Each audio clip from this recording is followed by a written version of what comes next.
Spoilers for Mandalorian Chapter 11 are ahead. Welcome to ScreenCrush, I'm Ryan Airy. Well, Din Djarin has made good on his quest to find more Mandalorians, and this has huge ties to the various Star Wars animated series. Now, just in case you've never seen the animated shows, I'm here to explain exactly what is going on here. We also made a more comprehensive video about Mandalore's history that we've linked down in the description. You should really check it out, it's good. This is Bo-Katan Kryze. We can't talk about her without first going into the history of Mandalore. Mandalore was settled thousands of years ago by humans who rode the great mythosaur.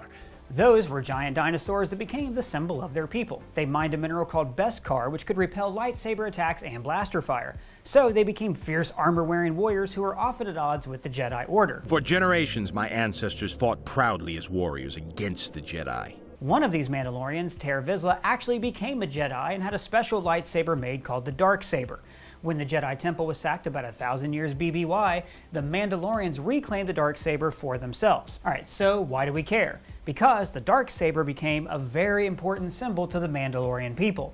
It's a symbol of leadership, like Excalibur or being a Reddit moderator. Mandalorians fought each other for hundreds of years, culminating in the Mandalorian Civil War, which took place about 40 years before a Tatooine farm boy made out with his sister. Following this last war, folks got real tired of fighting. The whole planet was a desert, no one was happy, it was basically 2020 in space. So the majority of the planet became non-violent. You know, dude, I dabbled in pacifism. Not in the Clone Wars, of course. The remaining violent Mandalorians were called Death Watch, and they were exiled to the planet's moon, Concordia, where they died out. Or so we thought. Death Watch, by the way, is the group that rescued a young Din Djarin in the Clone Wars. Bo-Katan alludes to this when she calls Din. And you are a child of the Watch. Now we get to Bo-Katan Kryze and her sister, Duchess Satine Kryze. Satine was the leader of the pacifist movement and became ruler of Mandalore, while Bo-Katan thought that Mandalorians should be warriors and went off to join a death cult on the moon. The leader of Death Watch is called Pre Vizsla. He's a descendant of Ter Vizsla, and he has that super special Darksaber that I mentioned earlier. And his parents named him after the technique of using animatics to map out visual effects. Death Watch allied with the Separatists, promising Dooku that Mandalore would enter his side of the Clone Wars in exchange for a little help in conquering the planet. Death Watch began staging terrorist bombings before they were discovered and defeated by Obi-Wan Kenobi, who, by the way, was sweet on Satine when they were growing up. Had you said the word, I would have left the Jedi Order. But there's no time for that. Moving on. Their plans were in tatters, so Death Watch and Bo-Katan bummed around the galaxy looking for ways to get revenge on Dooku and conquer their home planet. Eventually, they stumbled across Darth Maul, who survived his Haven, and helped him consolidate all the criminals in the galaxy into one single shadow collective. We're talking about the worst of the worst. The Hutts, the Pikes, the Black Sun, the Wheelies, the Baseball Furies, and the 2005 Pittsburgh Steelers. Bo-Katan, meanwhile, is not cool with this at all. Sith are no better than Jedi.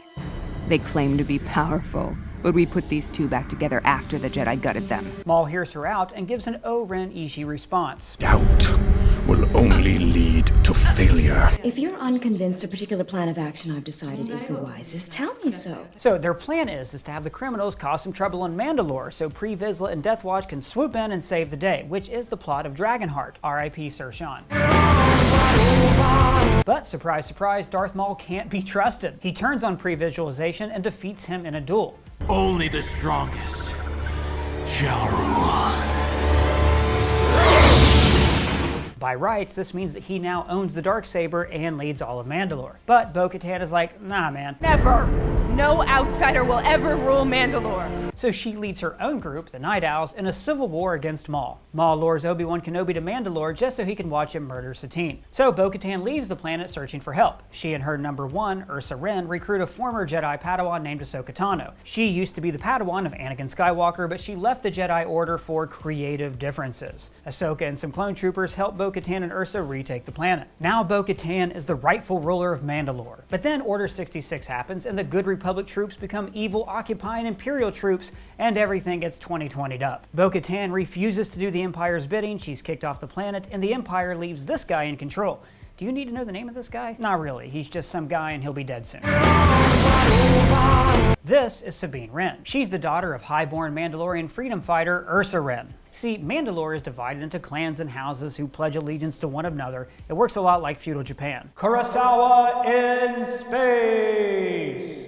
Sabine was a brilliant engineering student at the Imperial Academy on Mandalore, where she built a machine called the Duchess that could fry Beskar armor. But when she realized that the evil Empire was actually an evil empire, she destroyed the plans for the machine and went AWOL. This brought great shame and furious anger to her mother, who was a loyal citizen of the Empire. Rebel friends are going to bring the Empire down on all of us. So they stop speaking to one another, and Sabine runs off to join a small rebel cell called the Spectres. And this is the whole premise of the show Star Wars Rebels. Now, I'm not going to go into exacting detail about everything Sabine does on this show. That would be a different video. But here's the broad strokes. The team is led by Harrison Dula. There's also a stupid, annoying droid named Chopper, a strong guy named Zeb, and a former Jedi Padawan named Kanan Jarrus. He takes on a young apprentice named Ezra. They have adventures, they fight the Empire, and Sabine is able to express her artistic side. Most importantly, she finds the Darksaber on planet Dathomir. That's Darth Maul's home planet, and he left the Darksaber there when he fell on hard times. My ship crashed.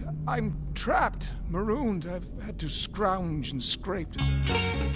Kanan teaches her how to fight with the Darksaber and basically tells her, you're going to have to use this thing to unite your people and fight the Empire on Mandalore. She tries to reconcile with her mother to convince her to join the rebellion. Look, if we stand together now... Stand together, Sabine. It's everything I can do to keep the other clans from destroying us because of what you did. Then Sabine duels this guy, the Imperial puppet who rules Mandalore, and she beats him. Yield!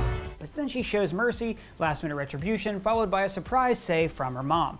Now, Clan Ren is in open rebellion against the Empire, and Sabine stays with her family to win the Civil War. Now, around this time, Bo-Katan returns to Mandalore, and Sabine's all like, hey, you should rule Mandalore, here's the Darksaber. But Bo is like, oh, no, I left my people down, I'm not worthy, sorry. I had my chance to rule, and I failed.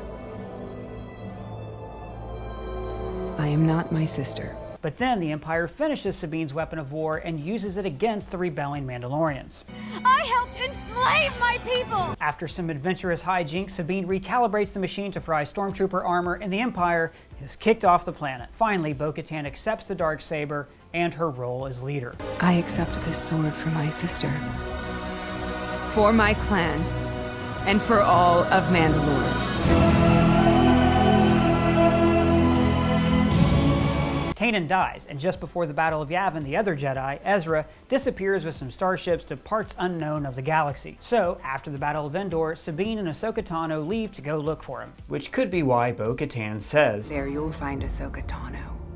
Tell her you were sent by Bo-Katan. We know that sometime during the war or right after, the Empire enacted The Great Purge. that scattered Mandalorians across the galaxy and pillaged the Beskar from their planet. That's why Mandalorians are living underground and are so hard to find. Diaspora in space! And Moff Gideon now possesses the Darksaber, implying that he stole it from Bo-Katan or he beat her in combat. The Darksaber. Does he have it? Well, that about gets you up to speed, but if you have any questions, at me on Twitter or let me know in the comments below. And if it's your first time here, please subscribe. For ScreenCrush, I'm Ryan Airy.